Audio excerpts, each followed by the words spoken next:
कितना बढ़िया हो जाए जी अगर एक ऐसा ड्रोन मिल जाए जो मैक्सिमम कंट्रीज़ में आपको रजिस्टर या डिक्लेयर ना करना पड़े, और वो आता हो टॉय कैटेगरी में, जैसे कि ये वाला DJI Mavic Mini। Toy category का मतलब ये नहीं है कि ये ड्रोन कुछ भी लेस प्रोफेशनल है, इट्स अ प्रोफेशनल ड्रोन। मैंने इसको अपने ब्लॉग्स में बड़ी एक्सटेंसिवली यूज़ किया है, और इस वीडियो में मैं आपको इसकी कैपेबिलिटीज़, फंक्शनैलिटीज़ और एंडलेस पॉसिबिलिटीज़ के बारे में बताऊंगा। थोड़े झटके खा रहा है क्योंकि हवा बहुत तेज़ चल रही है, मगर क्योंकि गिम्बल लगा हुआ तो फुटेज स्टेबल होने वाली है भाई। ओए ओए ओए ओए। कई लोग इसको ना ऐसे बंद कर देते हैं उल्टा करके वीडियो में, लगता बड़ा कूल है मगर करना नहीं चाहिए, क्योंकि इससे इसकी कंपस की जो कैलिब्रेशन होती है वो ख़राब हो जाती है। और एनीवेज अब ज़रा वीडियो में थोड़ा आगे चल के डिटेल में डिस्कस करते हैं और अनबॉक्सिंग वगैरह भी कर ही लेते हैं इस बार।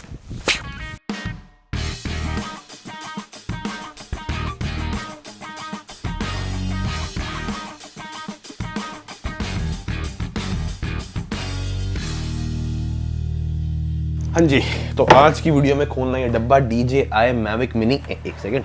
और ये जो है इसकी खासियत ये है कि ये 249 ग्राम्स का ड्रोन है, और उसी वजह से पूरी दुनिया में ये हर जगह टॉय कैटेगरी में आता है, including India, Canada, USA and most of European countries.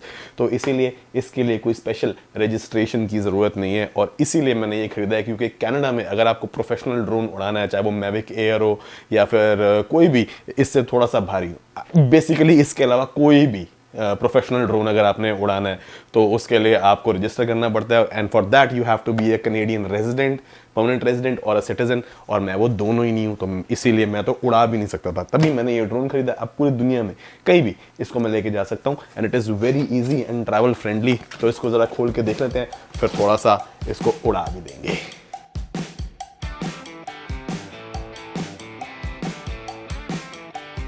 Canada की अपनी रेंटेड कॉटेज के सामने एक जमी हुई लेक पर अपने नए ड्रोन की रेंज और उसके फीचर्स टेस्ट करता।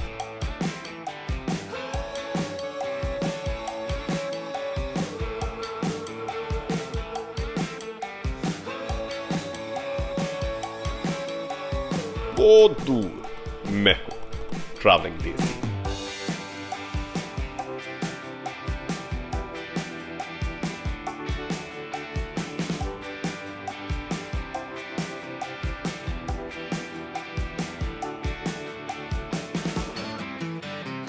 ये तो बड़ा छोटा सा है, उड़ेगा ये? और इस डिब्बे के अंदर वैसे भी और भी बाकी कई चीज़ें हैं। ये आगे एक्स्ट्रा प्रोपेलर्स, ये बड़े ज़रूरी होते हैं, क्योंकि इस ड्रोन की जो सबसे बड़ा एक माइनस पॉइंट है वो ये है कि ये लगता है देखने में सेंसर है, मगर ना इसमें फ्रंट सेंसर है ना रियर। तो अगर आपने इसको ध्यान से ना उड़ाया तो कहीं जाके ऑटो स्टॉप नहीं मारेगा, सीधा ठुक जाएगा, और ठुक गया किसी पेड़ वगैरह में तो सबसे पहले जाने वाली चीज़ प्रोपेलर होती है। ड्रोन तो हल्का है, 250 ग्राम का, गिर भी गया तो खास दिक्कत नहीं आएगी। इसीलिए प्रोपेलर्स एक्स्ट्रा बहुत ज़रूरी होते हैं जो फ्लाई मोर किट के साथ आते हैं। फ्लाई मोर किट तकरीबन $100 महंगी है, बट उसके अंदर आपको 2 एक्स्ट्रा बैटरीज, ये 3 बैटरीज का चार्जर हब, और कार के साथ कई बार चार्ज करने वाली केबल मिल जाती है। इसमें तो सिंपल माइक्रो USB वायर्ड होती है, और उसको आप चाहे कार से या पावर बैंक से कैसे मर्जी चार्ज कर लें, जो कि बाकी ड्रोन्स में नहीं आता। मगर उसका ड्रॉबैक ये है कि इसको चार्ज करने में टाइम बनिस्बत बाकी ड्रोन्स की बैटरी से थोड़ा सा ज़्यादा लगता है।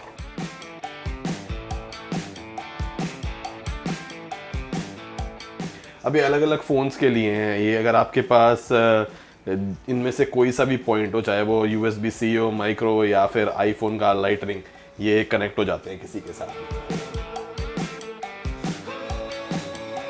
सबसे इम्पोर्टेंट चीज़ बैटरीज, जो कि काफ़ी हल्की फुल्की हैं, मतलब बाकी ड्रोन्स के मुकाबले तो लाइट ही हैं। इनको डाल के पहले चार्जिंग पे लगा दूँ, ये 2-3 घंटे चार्ज होंगी, तो उसके बाद जाके जो है ड्रोन हम उड़ाने लायक होंगे। प्रोपेलर गार्ड्स, मगर अगर ये लगा दिए ड्रोन पे तो जो ड्रोन का वेट है वो 249 ग्राम्स जो टेक ऑफ वेट है एक्सीड कर जाएगा। इसलिए इंडोर यूज के लिए होते हैं, अगर आपने दीवारों वगैरह के पास थोड़ी वो करनी हो ताकि आपके प्रोपेलर्स बचे रहें। इसलिए ये अभी फिलहाल अपने किसी काम के नहीं है।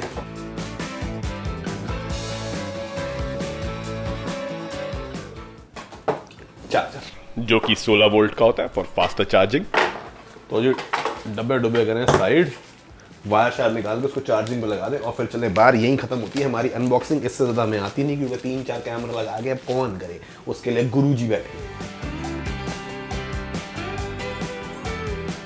अभी इसको रिमोट को मैंने फ़ोन से कनेक्ट किया है बस अपने, और अभी वेट चल रही है, इसको स्किप ही कर देता हूँ फटाफट सेट करने की। फर्म वगैरह अपडेट करने पड़ते हैं टेक ऑफ से पहले। It's very important, you have to find a safe place to fly. मगर जो भी इसकी एक्टिवेशन होती है, रजिस्ट्रेशन होती है, और जो भी इंट्रोडक्टरी वीडियोज़ हैं नो फ्लाई जोन्स के बारे में, वो ज़रूर देख लेनी चाहिए।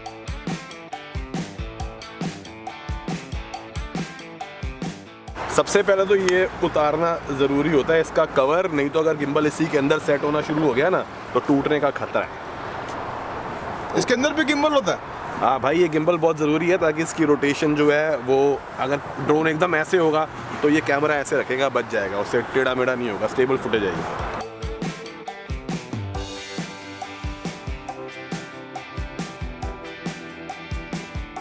अंधेरा होने में सिर्फ 10 मिनट रह गए, इसलिए टाइम अपने पास कम है, कोशिश करते हैं कितना ले सकते हैं, तो दोबारा आना पड़ेगा।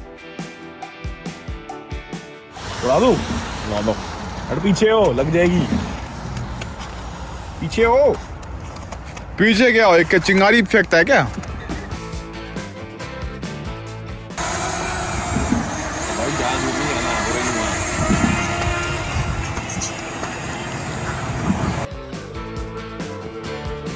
अब जी इसको उड़ाने के लिए 2 जॉयस्टिक्स को पैरेलल यूज करना पड़ता है। इसको आगे पीछे ऊपर नीचे लेफ्ट राइट और टिल्ट लेफ्ट राइट करने के लिए, और एक कंट्रोल सिर्फ इसके कैमरा के टिल्ट को ऊपर नीचे करने के लिए होता है, जिसका मुझे कोई खास आइडिया नहीं था, इसलिए पहले दिन तो हमने बस थोड़ी फील ही ली।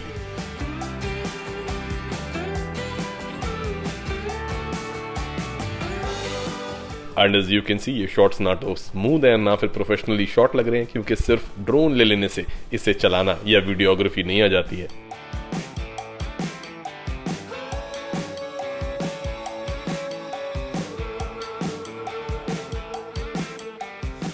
अब लाइट भी कम थी और जगह भी तंग थी, मगर हमने थोड़ा स्वाद तो ले ही लिया।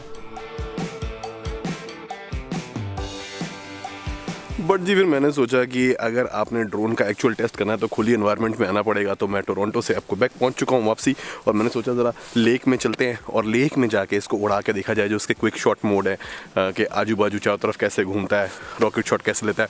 आज टेम्परेचर जो है वो 5 डिग्री है पॉजिटिव में, तो इसलिए it's a good day to be out. और होपफुली फ़ोन मेरा ऑटोमेटिकली स्विच ऑफ नहीं हो जाएगा, इतनी ठंड नहीं है, तो इसलिए आज ड्रोन उड़ा पाऊँगा। बट पहले ज़रा सेंटर में जाना है, और जो मैंने पिछली बार यहाँ पे चल के पैरों के निशान बने थे वो गायब हो चुके हैं, इसलिए ज़रा फटाफट अंदर जाते हैं। बल्कि पीछे तो लोग जो हैं आज आराम से रिलैक्स भी कर रहे हैं, क्योंकि क्वेबेक में ये होता है एक्चुअली पूरे कनाडा में कि जिस दिन टेम्परेचर पॉजिटिव में चला जाए ना, उस दिन तो ये लोग सारे बाहर निकल आते हैं कि आहा गर्मियाँ आ गई, गर्मियाँ आ गई, क्योंकि -15-20 रहता है यहाँ पे, -11 -10 तो कॉमन ही होता है, फील्स लाइक -18 तक चला जाता है। तो जिस दिन 0 से ऊपर आ जाए, 4-5 तो खासकर सर्दियों के बीचों बीच, तो वो लोग दिन तो फिर दिवाली का दिन हो जाता है। फिर जी टाइम था 1 फुट स्नो में चल के जमी हुई एक झील के सेंटर में जाने का, ताकि ड्रोन के ऑटो पायलट के टेस्ट करने का मौका मिल जाए।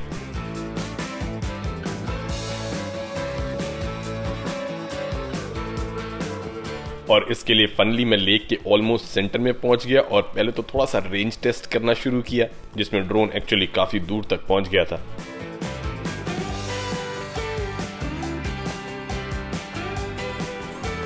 और अभी तो 4-5 डिग्री में भी यहाँ पे फ्रोज़न लेक पे चलने में कोई फिक्र नहीं है कि टूट टाट जाएगी। लोग तो पीछे स्कीडू और स्नोमोबाइल चला रहे हैं। ये अपना पड़ोसी है भाई। फिर मैंने इसके इंटेलिजेंट फ्लाइट मोड्स टेस्ट करने शुरू किए, जिनमें से पहला तो सिंपल था, सर्कल।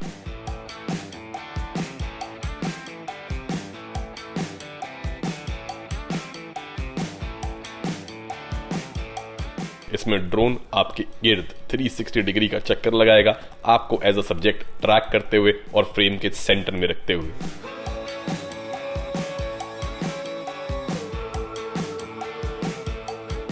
और ये लैंडस्केप शोकेस करने के लिए बहुत ही बढ़िया ऑप्शन है।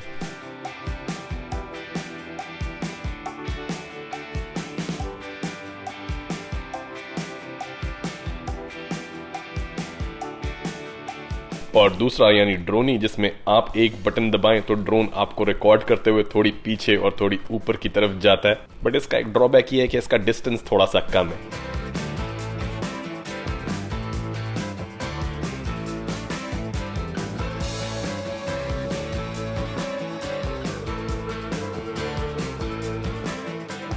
बट फिर तीसरा और मेरा फेवरेट, हेलिक्स, जिसमें ड्रोन सर्कल लेते लेते साथ साथ हाइट भी गेन करता रहता है एंड इट्स एब्सोल्युटली मैजिकल।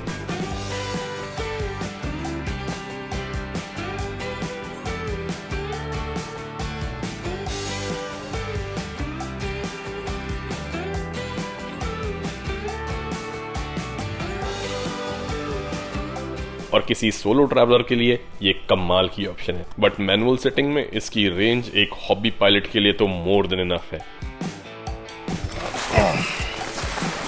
ये जी नीचे आइस नज़र आ रही है और थोड़ा थोड़ा पानी भी दिख रहा है, तो ये थोड़ा सा वैसे तो रिस्की काम भी है क्योंकि ये पिघली हुई आइस है जिसका ऊपर का सरफेस पिघल गया, मगर ये अभी भी इतनी सॉलिड है कि उसके ऊपर गाड़ियाँ चल सकें, तो इसीलिए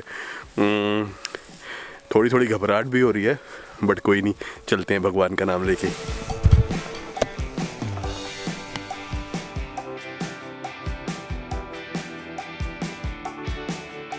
बट फिर मैं यहीं डिस्ट्रैक्ट और थोड़ा सा ओवर एम्बिशियस हो गया और थोड़े डिस्टेंस से सर्कल शॉट लेने की कोशिश करने लगा, बट सावधानी हटी, दुर्घटना घटी।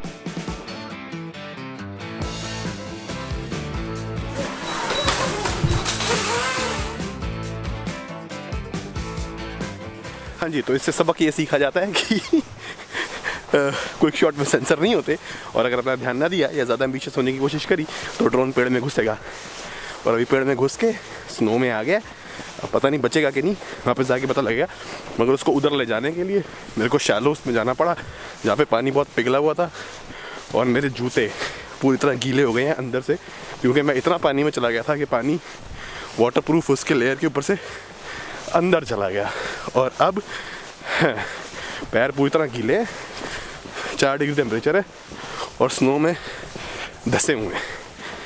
फिर तो शुक्र है मैं बहुत ज़्यादा दूर नहीं हूँ, बस चल के जाना है, इससे पहले हाइपोथर्मिया या फ्रॉस्ट बाइट हो जाए। भागो।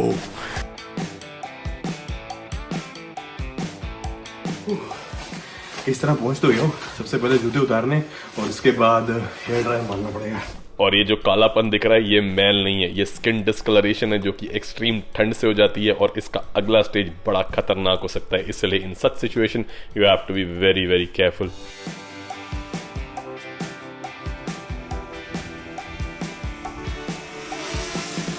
तो जी ड्रोन के बारे में आपने सब कुछ देख लिया और सारे इसके क्विक शॉट मोड्स भी देख लिए। प्राइस इसका $449 है। इंडिया में पता नहीं क्या रेट मिलेगा, क्योंकि इंडिया में कुछ अजीब ही सिचुएशन होती है ड्रोन को लेके। बट अगर इतने पैसों में आपको ऐसा ड्रोन मिल जाए जो मेजर कंट्रीज़ में रजिस्ट्रेशन वगैरह की ज़रूरत ना हो, और आपका कुछ मेरे जैसा काम हो या वीडियोग्राफी एंथुजियास्ट हो, तो this is a very good investment, true value for money. And अगर वीडियो आप लोगों को पसंद आई होगा ऐसे प्लीज़ लाइक एंड शेयर करना मत भूलिएगा। And for more such videos and time updates, please don't forget to hit the subscribe button and the bell icon.